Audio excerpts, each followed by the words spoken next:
भगवान को नींद आ रही थी तो सीता ने कहा कि आप सो जाएं, मैं यहाँ बैठ जाती हूँ, मेरी जगह पे आप अपना सिर रख दें, मैं आपके मस्तक को धीमे धीमे दबा दूंगी, आपको नींद आ जाएगी। भगवान गहरी नींद में सो गए। उसी समय जयंत जो इंद्र का पुत्र था उधर आया। वह वेश बदलने में माहिर था, तो कौवे के वेश में आया था और उसने देखा कि सीता बैठी हैं और भगवान राम सोए हुए हैं। उसे चुहल सूझी। उसने सीता को परेशान करना शुरू कर दिया। इधर उधर घूम घूम कर काटने की कोशिश करने लगा। सीता किसी तरह अपने को बचाती रही, लेकिन एक बार उसने उनके छाती पर अपनी चोंच मार दी, जिससे रक्त की धारा बह निकली और रक्त की धारा गिरते गिरते भगवान राम के मस्तक पर जा गिरी।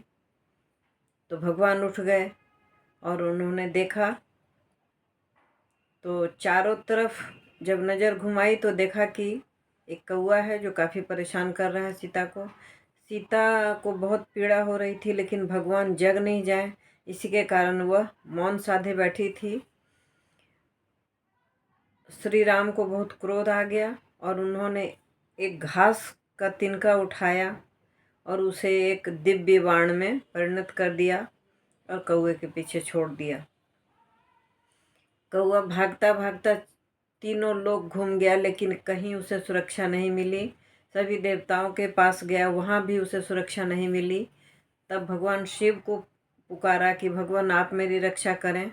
तो भगवान शिव ने कहा कि राम के वैरी को कोई नहीं सहारा दे सकता है, इसीलिए तुम राम के पास ही जाओ और उनसे क्षमा प्रार्थना करो, वही बचा सकते हैं तुम्हें।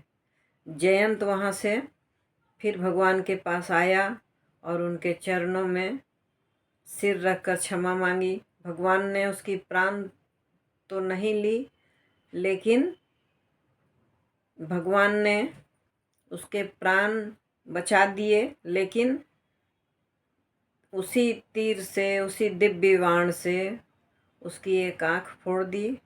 तभी से कहते हैं कि कौवे को सिर्फ एक आँख में दिखाई देता है। वह जिधर भी देखना चाहता है उसे सिर घुमाकर उसे उसी आँख पे जोर देना पड़ता है, तब उसे कुछ दिखाई देता है। दोनों आँखों में एक साथ उसे दिखाई नहीं देता। ये कहानी आपको कैसी लगी? अच्छी लगी तो लाइक ज़रूर करें, शेयर करें। चैनल में नए हैं तो सब्सक्राइब करें। एक बेल बटन आता है, उसे हिट अवश्य करें। Thanks for watching.